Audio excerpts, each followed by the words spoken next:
भ्रष्टाचार की जन्नी पार्टी है।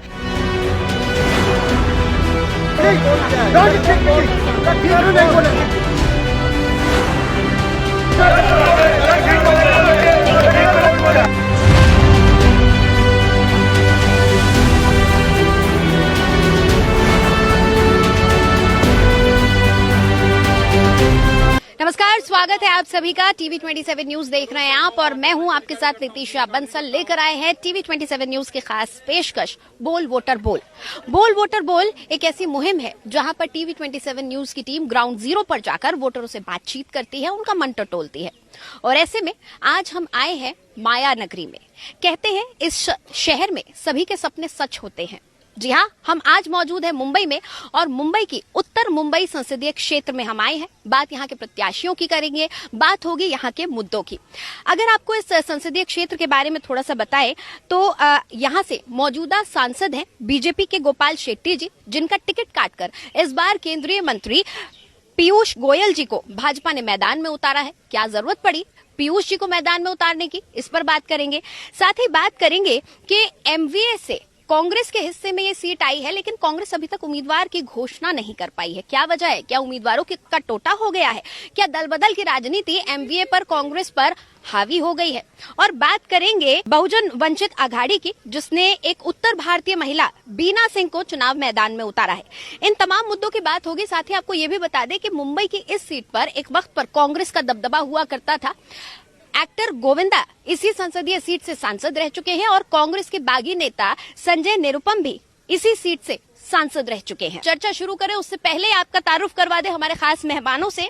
हमारे साथ जगदीश ओझा जी जुड़े हुए हैं, जो कि बीजेपी प्रवक्ता हैं। बहुत बहुत स्वागत है आपका।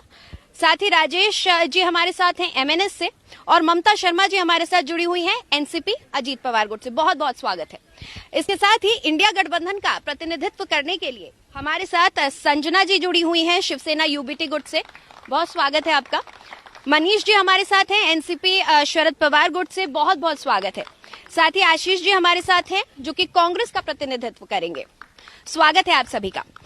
सबसे पहले शुरुआत करते हैं और पूछ लेते हैं बीजेपी से, आखिर क्या जरूरत पड़ी कि मौजूदा सांसद का टिकट काट दिया गया और एक केंद्रीय मंत्री को चुनाव मैदान में उतारा गया? देखिए, अपने टिकट काटा नहीं गया है, सिर्फ उम्मीदवार बदला है। टिकट काटना और उम्मीदवार बदलने में बहुत फर्क है। और उत्तर मुंबई में जो उम्मीदवार दिया गया है, एक वेल एजुकेटेड, जो एक चार्टर्ड अकाउंटेंट है, गोल्ड मेडलिस्ट है, सेकेंड रैंकिंग जिनका पूरे हिंदुस्तान में आया था, और एक अच्छे उम्मीदवार जो उत्तर मुंबई को और उत्तम बनाएंगे। हमारे सांसद गोपाल शेट्टी जी ने नगर सेवक से लेके सांसद तक जो काम किया, बेहतरीन काम किया, और उससे भी उत्तम काम हमारे सांसद पीयूष गोयल जी उत्तर मुंबई की जनता के लिए करेंगे। क्या केंद्रीय मंत्री के चेहरे का फायदा मिलेगा? हाँ, जरूर मिलेगा। आज के लोगों का उन्होंने जिस बताया कि वो खुद सी है, पढ़े लिखे है, तो फायदा तो जरूर मिलेगा। 100% मिलने वाला है। शेट्टी जी ने काम नहीं किया, जनता सेटिस्फाइड नहीं थी। चुनाव जीतने के बावजूद, वो भी अच्छे खासे मार्जिन से जीते थे, फिर भी रिप्रेजेंटेटिव बदल दिया आपने। उत्तर मुंबई में जो भी काम गोपाल शेट्टी जी ने किया वो सराहनीय है, क्योंकि 5 लाख वोट ज्यादा वोट से वो जीते थे। वो नगर सेवक से सांसद बने थे, लेकिन फिर भी सिर्फ कैंडिडेट इसलिए बदला गया है कि कुछ अंदरूनी जो मोदी जी हैं वो दूरदृष्टि वाले हैं, और दूरदृष्टि होने की वजह से उत्तर मुंबई के विकास में पीयूष गोयल जी का पहले से जो रेलवे मंत्रालय का जो एक्सीलेटर आप देखेंगे, पहले आप सीढ़ियों से चढ़ते थे, अब एक्सीलेटर जो देन है उनकी देन है। तो मुंबई को जरूरत थी उनकी, और मुंबई के विकास के लिए उन्हें उत्तर मुंबई जो शुरुआत होती है दहीसर से, इसलिए उन्हें उतारा गया है। ठीक है, एक बार जनता से पूछ लेते हैं कि असल में जरूरत किस चीज की है? जरूरत केंद्रीय मंत्री की है, जरूरत मोदी जी के चेहरे की है, या फिर जरूरत अभी भी कहीं गुम है, जो ये तमाम राष्ट्रीय दल जो हैं वो समझ नहीं पा रहे हैं? क्या है उत्तर मुंबई की जरूरत? उत्तर मुंबई की जरूरत जो है ना, आम पब्लिक को जो सुविधाएं मिलनी चाहिए, जो केंद्रीय स्तर पे वहाँ आज भी मिल नहीं रही है। यहाँ पर स्थानिक विरोध जो क्यों हो रहा है, बीजेपी को हो रहा है या जो सांसद रह चुके हैं उनको हो रहा था। उनको हमने जब चुनाव महायुति में शिवसेना थी, उनके दम पे, उद्धव बाला साहब ठाकरे के दम पे उनको हमने चुन के दिया था। 4,67,000 वोट से चुन के दिया था। उनके प्रति हमारी संवेदना अभी भी है, पर ये अभी उनको अचानक बदला गया है। वो किस माहौल में और क्यों बदला गया उससे हमको कोई पता नहीं, क्योंकि उनका जो काम वैयक्तिक स्तर पे था और उद्धव जी या महायुति के शिवसेना बीजेपी महायुति के कैंडिडेट थे, उम्मीदवार थे और विजयी सांसद थे। और आज पता नहीं इंटरनल क्या डिस्प्यूट उनका हुआ है, वो पार्टी लेवल पे बात है, वो बीजेपी अपनी वो खुद ही जाने कि वो क्यों उनको सरदर्द होने लग गए, जो उनको हटाया गया और पीयूष जी को यहाँ पर नए सांसद के रूप में पेश किया जा रहा है उम्मीदवार के रूप में। अच्छा, यहाँ पर पूरे देश भर में जब हम मतदाताओं से बात करते हैं तो मोदी के चेहरे की बहुत बात होती है कि हमें प्रधानमंत्री जी के चेहरे पर भरोसा है। क्या उत्तर मुंबई संसदीय क्षेत्र में भी प्रधानमंत्री मोदी जी का चेहरा मायने रखता है, या फिर यहाँ की जनता अपने मुद्दों के, अपने विकास के बारे में सोच रही है?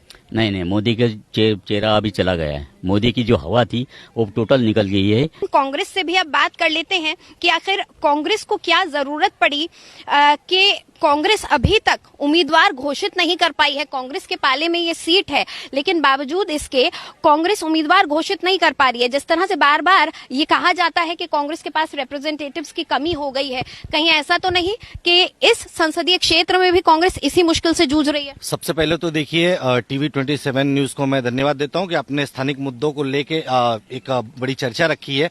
और आप कह रहे हैं कि हम उम्मीदवार घोषित नहीं कर पाए, तो मैं बताना चाहता हूं भारतीय जनता पार्टी आधे से ज्यादा पूरे कांग्रेस के भरोसे ही चल रही है। अगर वो अपना कैबिनेट उठा के देख लें या अपना उनके सदस्य उठा के देख लें, तो उसमें ऐसे होंगे कि अगर कांग्रेस पार्टी अपने कार्यकर्ता और अपने लीडरशिप को उनको न देती तो भारतीय जनता पार्टी भारत में एक चुनाव वार्ड का लड़ने के काबिल नहीं बचती। एक चीज। दूसरी चीज की गोपाल शेट्टी जी के लिए मैं बहुत सहानुभूति व्यक्त करता हूं और मेरी उनको इतना ही कहूंगा कि गोपाल जी, आपने जो कुछ किया, और हमारे भारतीय जनता पार्टी के प्रवक्ता महोदय भी कह रहे थे, जगदीश ओझा जी, कि टिकट काटा नहीं गया, बदला गया है। तो काटना और बदलने में अंतर क्या होता है उनको यही नहीं पता चला। और जो गोपाल शेट्टी जी के कारण अपने कामों को गिनाया जा रहा था, हमारी ममता शर्मा बहन ने कहा, तो मैं उनको बताना चाहता हूं, संजय निरुपम जी के यहाँ पे सांसद रहते हुए संजय निरुपम जी ने, मैं आपको दिन तारीख, देखिए बागी होना कोई गुनाह नहीं है। अभी मैंने आपको क्या कहा कि भारतीय जनता पार्टी हो या शिंदे गुट हो, उनके पास आज परिस्थिति ऐसी है कि अगर हम उनको उम्मीदवार और नेता न दें तो गली में चलने के लायक नहीं। अरे भाई, ये भी तो सोचिए ना सर, बहुत गंभीर विषय है कि आपके प्रत्याशियों के भरोसे पे आप कह रहे हैं कि बीजेपी चल रही है, आपके नेताओं के भरोसे पर चल रही है। भाई, आपके नेताओं को आपकी पार्टी पर भरोसा नहीं है क्या, जो विरोधी दल में चले गए? विचारधारा भी बदल गई क्या? बिल्कुल नहीं। देखिए, विचारधारा अगर बदलने की बात होती है तो मैं आपको ये चीज बताना चाहता हूं कि जो बाला साहब ठाकरे जी के विचारों को बचाने की बात करते थे, आज वो ऐसे ऐसे लोगों का प्रचार करते हैं। आपको बताना चाहूंगा, जब गोविंदा यहाँ पे आए थे हमारे चुनाव लड़ने के लिए, तो ये भी बीजेपी में शामिल हो गए? नहीं, ये भी विरोधी दल में चले। सुनिए ना, दाऊद इब्राहिम से उनके कनेक्शन गिनाए जा रहे थे, लेकिन आज वही शिंदे गुट के भारतीय जनता पार्टी के समर्थन में प्रचार में वो हर जगह पे घूम रहे हैं। आज दाऊद इब्राहिम का कनेक्शन उनको नजर नहीं आता। कौन किसके भरोसे चल रहा है, आप बता दीजिए जरा। पहली बात तो मैं सभी को नमस्ते करती हूँ। यहाँ पे जो पहला मुद्दा आया कि काटी और जो भी उनकी सीट, हाँ, तो मैं ये कहना चाहती हूँ कि ये कुछ नहीं है। यहाँ भारतीय जनता पार्टी में एक ऐसी पद्धत है, बहुत ही डिसिप्लिन पार्टी है ये। यहाँ पे चेहरे का बदल करना, जैसे कि आप पूरे अगर भारत में देख रहे हो कि कई जगह पे बदलाव लेके आए, सामान्य कार्यकर्ताओं को, जैसे आप हैदराबाद में देख रहे हो, डायरेक्ट टिकट दी है। तो यहाँ भारतीय जनता पार्टी का चेहरे में बदल करके भारत के लिए कुछ अच्छा करना, वही चीज, जैसे आमतौर पर व्यवहारिक जीवन में भी हम वही चीज नहीं करते, वहाँ बदलाव होनी चाहिए। हालांकि गोपाल जी शेट्टी का टिकट काटा नहीं काटा, अंतर्गतवाद जो भी अभी हमारे विरोधी पक्ष ने बोला, तो मैं ये सब मानती हूँ, लेकिन ये सब हमारे पार्टी के वरिष्ठ देखेंगे। इसकी चिंता आपको करने की फिलहाल तो जरूरत नहीं है। आज हम पूरे दिल से गोपाल शेट्टी जी का हम आज भी आदर करते हैं, आगे भी करेंगे, और उन्होंने अच्छा काम किया है। पर पीयूष गोयल और आगे केंद्रीय मंत्री थे, तो और आगे उनसे बदलाव लाएंगे, वो करेंगे। देखिए, एक और बदलाव जो इस बार नजर आ रहा है 2024 के बनस्पत, वो ये कि पिछली बार शिवसेना और बीजेपी साथ थे, इस बार शिवसेना 2 गुटों में बट चुकी है। इस बटी हुई शिवसेना को ग्राउंड लेवल पर आप कितना मजबूत देख पा रही हैं? क्योंकि बट चुकी है, कार्यकर्ता भी बट गया होगा, जनता भी बटी हुई होगी, या हो सकता है कंफ्यूज्ड भी हो। ग्राउंड लेवल पर शिवसेना, उद्धव बाला साहब ठाकरे जी की शिवसेना कितनी मजबूत है, ये अगर देख रहे हैं तो आपका कैमरा ही यहाँ पे और यहाँ पे घुमा दीजिए दोनों बाजू में।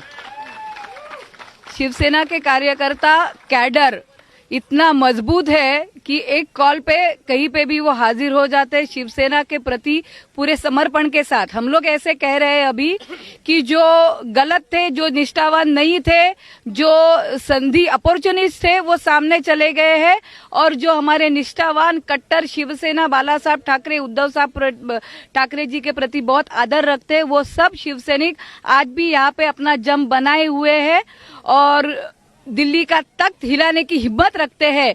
वो हिम्मत लेके इस मैदान में वो उतरे हुए हैं। अभी जैसे इन्होंने बताया, अभी मेरे जब कांग्रेसी प्रवक्ता बात कर रहे थे, हमारे बीजेपी के प्रवक्ता बात कर रहे हैं, भाई किसी का तो नाम लीजिए जो कांग्रेस में थे और अभी आपके पास है। अभी नहीं रहे, क्यों नहीं रहे? क्योंकि बीजेपी की घोषणा है, कांग्रेस नहीं चाहिए देश में, और कांग्रेसी, सभी कांग्रेसी चाहिए बीजेपी के भेष में। लोग बोलना चाहते हैं, जो उत्तर मुंबई संसदीय क्षेत्र का वोटर है बहुत जागरूक है, क्या कहेंगे बताइए? ईडी सीबीआई क्या चल रहा है? ईडी सीबीआई तो जोरदार चल रहा है। भाजपा का खाली एक ही नारा है, अपना हमारे मोदी साहब बोलते थे 56 इंच के, मैं खाएगा नहीं, खाने नहीं दूंगा, खाने वाले को जरूर लूंगा, ऐसा ही स्थिति है। शिंदे जी का जो गुट है कितना मजबूत है, एनडीए को कितनी मजबूती मिल रही है? उन्होंने अशोक चौहान जी का नाम लिया है, बार बार अशोक चौहान जी का नाम आता है। देखिए ऐसा है कि पहली चीज तो ये है कि जो ये शिंदे गुट बना, जो शिवसेना दो टुकड़ों में बटी, ये क्यों बटी? सबसे बड़ा रीजन ये है, ठीक है, बाला साहब ठाकरे, हिंदू हृदय बाला साहब ठाकरे जो थे, उन्होंने शिवसेना का निर्माण क्यों किया था और किसके लिए किया था? सबसे बड़ा मुद्दा ये है, ठीक है। आज स्वर्गीय बाला साहब ठाकरे, हिंदू हृदय बाला साहब ठाकरे की विचारधारा को कहीं ना कहीं कुचलने की कोशिश की गई, वो विचारधारा को खत्म करने की कोशिश की गई। तब जाके शिंदे साहब ने एक हिंदुत्व का पर्चा लहराया, बाला साहब ठाकरे की विचारधारा को लेकर वो मैदान में उतरे और उन्होंने 40 आमदार लेके फिर से, हम बीजेपी के साथ चुनाव लड़े थे, महाराष्ट्र की जनता ने हमको मैंडेट दिया था, हमको जनाधार दिया था, लेकिन कहीं ना कहीं उद्धव ठाकरे जी कांग्रेस के बहकावे में आके, शरद पवार के झांसे में आके जो है वो सत्ता गिराई। महाराष्ट्र की जनता का जो वोट मत दिया था महाराष्ट्र की जनता ने, उसका अपमान किया उन्होंने, बाला साहब ठाकरे की विचारधारा को कुचलने की कोशिश की। विचारधारा की बात बार बार होती है, ऐसे में जनता ये जानना चाहती है कि जो अब तक धुर विरोधी थे वो अब गलबैया कर रहे हैं, जो अब तक कांग्रेस के लिए प्रचार करते थे, कांग्रेस के पूर्व सांसद हुआ करते थे, अब वो एनडीए का साथ दे रहे हैं, मेंबरशिप ले रहे हैं। ये विचारधारा कैसे बदल जाती है, कैसे एक हो जाती है, कुछ समझ में नहीं आता जनता के। सबकी विचारधारा बदल रही है। जैसे आपका अब ये लोग बोल रहे हैं कि हमारी विचारधारा नहीं बदली, इनकी विचारधारा बदली ना, वो भी बीजेपी के साथ काम करते थे, उन्होंने भी विचारधारा बदली, अभी कांग्रेस के साथ गए। तो फायदे की बात नहीं, विचारधारा, आपने क्वेश्चन ऐसे पूछा विचारधारा क्यों बदली? सब बदल रही विचारधारा। अभी देश को जरूरत है एक सक्षम नेतृत्व की, और नेतृत्व मोदी जी दे सकते हैं, और ये मोदी जी दे सकते हैं। इसलिए आज की विचारधारा लोगों की है कि मोदी जी देश चलाएंगे, मोदी जी देश को भला करेंगे। इसलिए जनता, ये उत्तर मुंबई की हो या मुंबई की हो, महाराष्ट्र के देश की जनता है, उनके ऊपर विश्वास है। मोदी जी देश चलाएंगे या जो सांसद हैं वो अपनी लोकसभा के लिए काम करेंगे? क्या सिर्फ मोदी जी का चेहरा ही काफी है? क्या उन्हीं के दम पे चुनाव लड़िएगा? क्या नेतृत्व होना चाहिए? बिल्कुल, जैसे ये लोग कह रहे हैं, एक सक्षम नेतृत्व बहुत जरूरी है। आप कांग्रेस का प्राइम मिनिस्टर कौन हो सकता है? कोई चेहरा ही नहीं है उनके पास। कौन नेता कौन है ये समझा दीजिए। ये भी बताइएगा, शरद पवार जी को लेकर भी काफी बातचीत हुई थी, और उसके बाद नीतीश जी के बारे में भी थोड़ी सफाई दे ही दीजिएगा। ये तमाम जवाब दीजिएगा। पहले आप मुझे नेतृत्व बताएं, जनता भी जानना चाहती है और एनडीए भी जानना चाहती है। मैंने आपको इसके पहले बताया ना, कांग्रेस पार्टी और इंडिया अलायंस अपने आप में नेताओं की एक फैक्ट्री है। हमारे यहाँ पे बता तो रहा हूँ आपको, तो मैं बता रहा हूँ ना, उनको क्या पता कि इनके सेनापति नागपुर के इशारे पे नाचते हैं। अच्छा। ये भी तो कहानी सच्ची है। और दूसरी चीज, हाँ, वो आरएसएस के इशारे पे नाचते हैं, सबको पता है। एक चीज, दूसरी चीज, अभी यहाँ पे कुछ लोग बात कर रहे थे गोपाल शेट्टी जी के काम की, तो मैं उनके काले करतूत और काले कारनामे बताता हूँ। ये जो सरकारी जमीन पे यहाँ पे देखिए पीछे वो जो ध्वस्त किया गया है, वहां पे एनवाई फिटनेस नाम का जिम चला करता था। ऐसे महाड़ा और जितने भी सरकारी प्लॉट पे जिम चला के प्राइवेट लोगों को दे के जो पैसा जेब भरने का काम हुआ था, इन्हीं काली करतूतों को, छोटी छोटी चीजों को नजर में लेकर इसलिए उनके पत्ते को काटा गया। एक चीज। दूसरी चीज, मैं चाहूंगा मीडिया के माध्यम से आप उसको दिखाइए। एक चीज। दूसरी चीज बता रहा हूं। अच्छा एक बात बताइए, राज्य में आपकी सरकार, केंद्र में आपकी सरकार, अगर हमारा कोई भी कहीं गलत काम चल रहा है तो इतने सक्षम नेतृत्व, इतने महान बलशाली लोग कार्रवाई क्यों नहीं कर रहे? महाराष्ट्र में इतनी टूट फूट क्यों हो रही है? एक तरफ हमने देखा शिवसेना में भी टूट हो गई, और एनसीपी की बात करें तो उसमें भी क्या सिर्फ मुख्यमंत्री बनने की लड़ाई हो रही है महाराष्ट्र में, सत्ता हासिल करने की लड़ाई हो रही है? ये ऐसे दल थे जो जमीन से जुड़े हुए माने जाते थे, शिवाजी के नारे लेकर आगे बढ़ते थे, और आज उन्हीं नारों के सहारे कहीं ऐसा तो नहीं कि सिर्फ राजनीति साधी जा रही है? आज देश में एक नया परिचल चालू है, न खाता न बही, जो ईडी और सीबीआई का है वही सही। तो ईडी और सीबीआई के डर से जो नेता भारतीय जनता पार्टी में चले गए, चाहे एकनाथ शिंदे साहब हो, चाहे अजीत पवार साहब हो, या जो भी हो, जिन्होंने काला कारनामा किया, उनको अपना बचाना था। हम क्यों नहीं जा रहे भारतीय जनता पार्टी में? हम भी तो लोकल में हैं। हम नहीं जा रहे क्योंकि हमारे पास, हमने कोई काला कारनामा किया ही नहीं। जिन्होंने किया वो छुपाने के लिए गए। शिवसेना दो गुटों में बट गई, एनसीपी के दो फाड़ हो गए।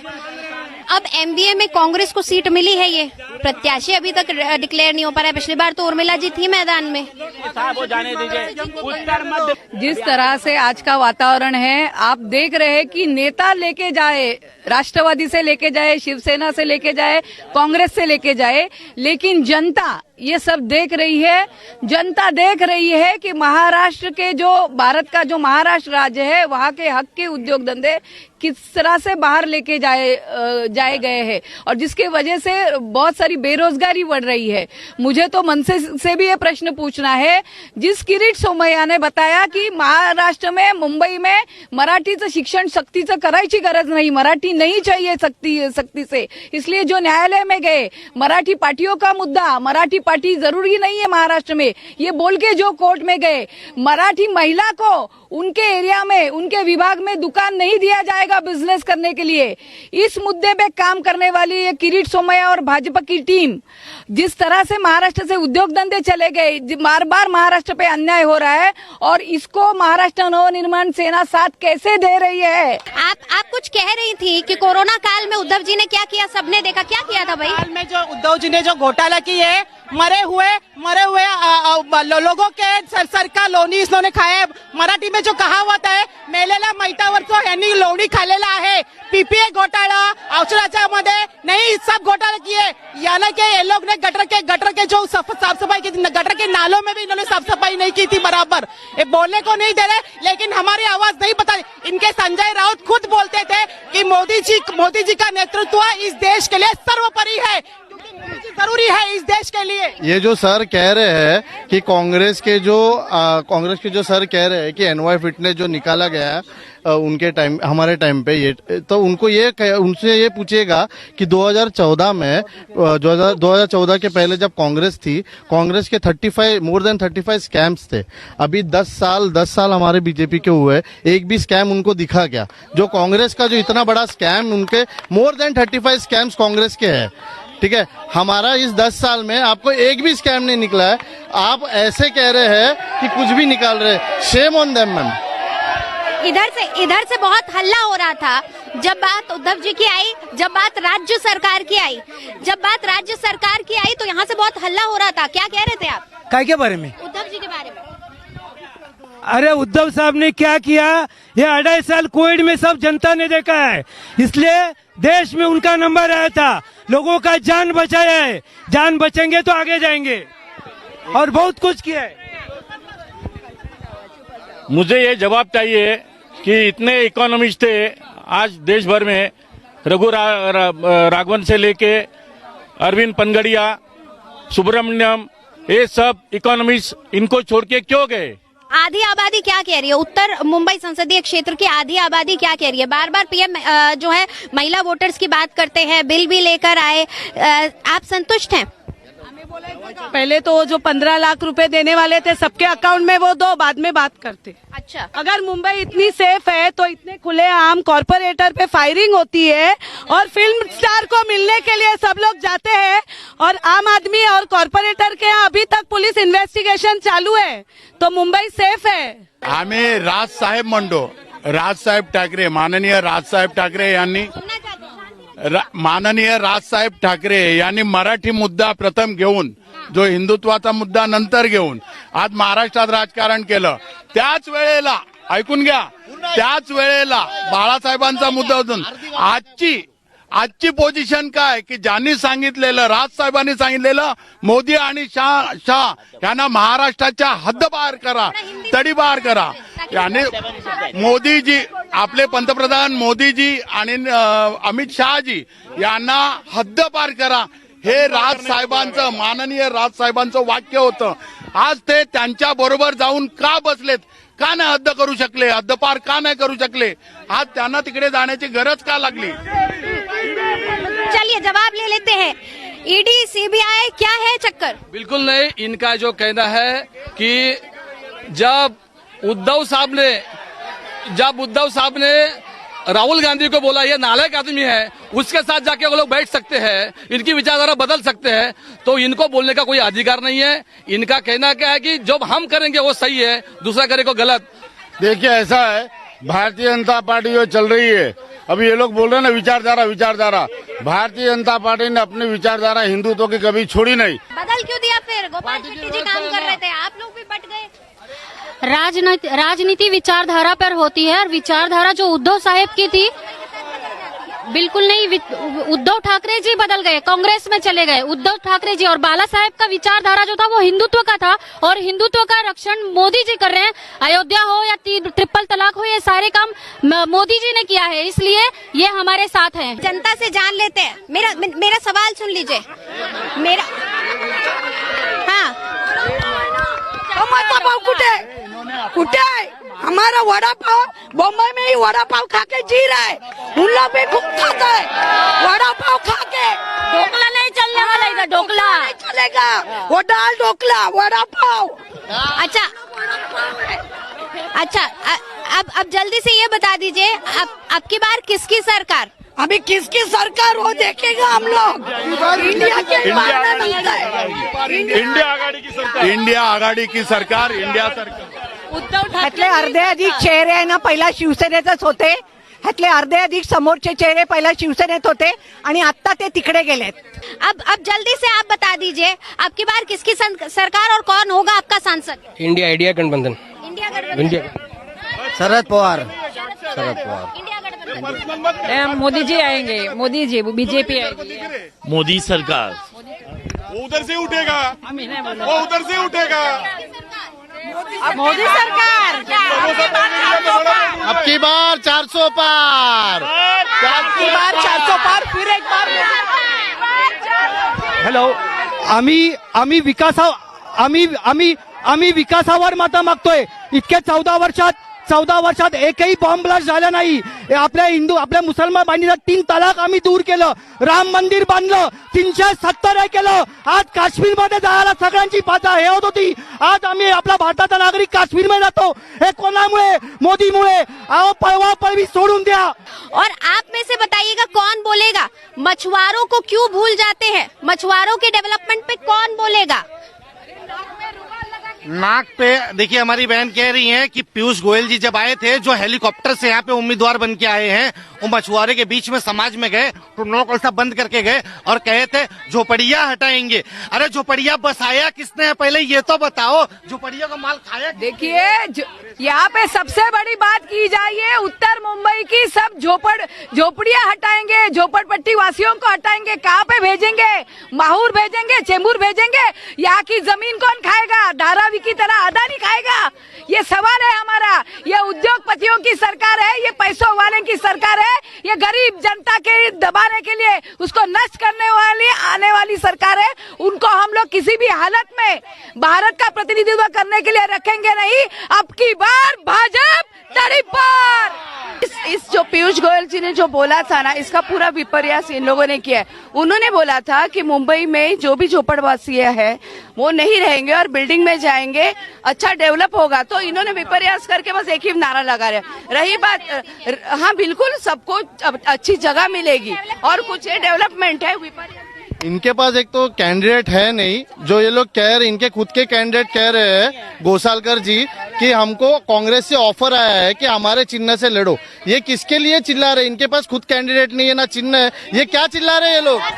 चिल्ला तो सारे ही रहे हैं, सभी अपनी बात रखना चाह रहे हैं। आ जाइए, आप आगे आ जाइए ना, आइए आइए आइए। जब वोटिंग होता है तो प्राइम मिनिस्टर दिखता है, नहीं तो नहीं दिखता है। मोदी जी जो भी कहते हैं ना, वो खाली भूल थापा है, कुछ नहीं है उसमें।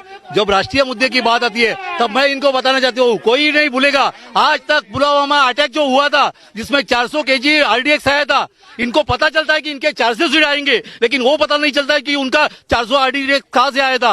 आपके संसदीय क्षेत्र के वोटर का कहना है कि पुलवामा को भूल गए, 400 kg विस्फोटक कहाँ से आया था? देखिए, पुलवामा को कोई भूला नहीं है। मोदी जी ने जो कहा था 56 इंच की छाती है, ईंट का जवाब पत्थर से दिया। पाकिस्तान को घर में घुस के मारा। 70 साल से लोग जिसके साथ बैठे ताकत नहीं थी, हाँ, हमने उनके घर में घुस के मारा। और सर्जिकल स्ट्राइक की सबूत मांगने वाले के साथ ये लोग आज जाके बैठे। ये विचारधारा के लोग हैं और हमसे सबूत मांगेंगे। क्या किया मोदी सरकार ने, क्या किया इनको मालूम नहीं। उस समय कांग्रेस की सरकार थी, कांग्रेस ने 65 सालों में कभी कश्मीरियों का कभी ध्यान नहीं रखा। और जब भी कश्मीरी शरणार्थी जब दिल्ली में तैर रहे थे तो कांग्रेस सरकार कभी जाने के लिए तैयार नहीं हो रही थी। और कश्मीरियों को बसाने के लिए धारा 370 हटाने का काम था, कांग्रेस कभी एक साथ आ नहीं रही थी और धारा 370 को मोदी ने हटाया। और सुनिए, धारा 370 की बात कर रहे हैं तो धारा 370 को हटाने के लिए जनमत संग्रह की बात की गई थी। और जब जब जनमत संग्रह की बात को लेकर कांग्रेस पार्टी आगे बढ़ी, तब तक भारतीय जनता पार्टी ने उसका विरोध किया। एक चीज और दूसरी चीज, हमारे भाई कह रहे हैं कांग्रेस पार्टी की सरकार थी। इन लोग को थोड़ा पढ़ने लिखने के लिए भेज दो। इनके मुख्यमंत्री, भारतीय जनता पार्टी विनाश को विकास समझती है, इसलिए मैं आपको कहना चाहता हूं, इनके मुख्यमंत्री कभी हेडमास्टर हुआ करते थे, वो प्यून बन के अपने आप का विकास समझते हैं। मैडम, आज के डेट में एक 75 साल का इंसान अपने लिए तीसरा मौका मांग रहा है और 24 साल के अग्निवीर को रिटायरमेंट दे रहा है। ये देश की परिस्थिति है, बराबर है। और दूसरा, मणिपुर का जो पाप है, मणिपुर की जो हिंसा है, वो पाप इनको धराशायी करेगी और 180 के अंदर पूरी भारतीय जनता पार्टी सिमट जाएगी। माहौल बहुत गरमाया हुआ है, मुद्दों का अंबार लगा हुआ है, आरोप प्रत्यारोप का दौर भी जारी है। आखिरी ये लोग जो बोलते हैं मोदी जी ने क्या किया, 370 हटा के जब 370 लगा हुआ था तब वहाँ पे हम बिल्कुल चल नहीं सकते थे, लेकिन आज प्रियंका गांधी और राहुल गांधी को वहाँ पे बर्फ खेलते हुए हमने देखा है। ये किसके लिए? ये मोदी की वजह से 370 हटाने के बाद में हुआ है। 370 की वो बात कर रहे हैं। भाई, मैंने कार्यक्रम की शुरुआत में ही कहा था, महाराष्ट्र में गर्मी इस वक्त बहुत ज्यादा है। आप देख रहे होंगे मेरे माथे पर सिर्फ शिकन ही नहीं, पसीने की भी बहुत बूंदे हैं। और ये गर्मी सिर्फ मौसम की नहीं बल्कि राजनीतिक माहौल की भी है। मुद्दों का अंबार लगा हुआ है। उत्तर मुंबई संसदीय क्षेत्र की अगर बात करें तो यहाँ न सिर्फ लोकल मुद्दे जो इस संसद के हैं, बल्कि राष्ट्रीय मुद्दे भी प्रमुखता से लोगों के बीच है। देखना होगा कि शिवसेना और एनसीपी की है, 2 गुटों में बट चुकी है। उनमें से कौन से गुट को कामयाबी हासिल होगी? क्या उत्तर मुंबई संसदीय क्षेत्र में जो प्रत्याशी बदले गए हैं बीजेपी द्वारा, पीयूष जी, उन पर जनता विश्वास दिखाएगी, या फिर कांग्रेस जो अब तक एमवीए और एमपी की तरफ से कांग्रेस को इस बार सीट मिली है, कांग्रेस जो अब तक प्रत्याशी घोषित ही नहीं कर पाई है, उस पर जनता विश्वास दिखाएगी? इंतजार करना पड़ेगा 4 जून की तारीख का, जब काउंटिंग होगी और खुलासा होगा। बहरहाल फिलहाल बोल वोटर बोल में आज के लिए इतना ही। कल फिर मिलेंगे किसी और लोकसभा क्षेत्र से और बात करेंगे वोटर से बोल वोटर बोल पर।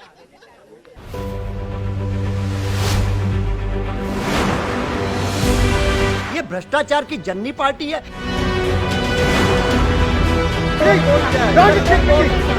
नहीं बोलेंगे।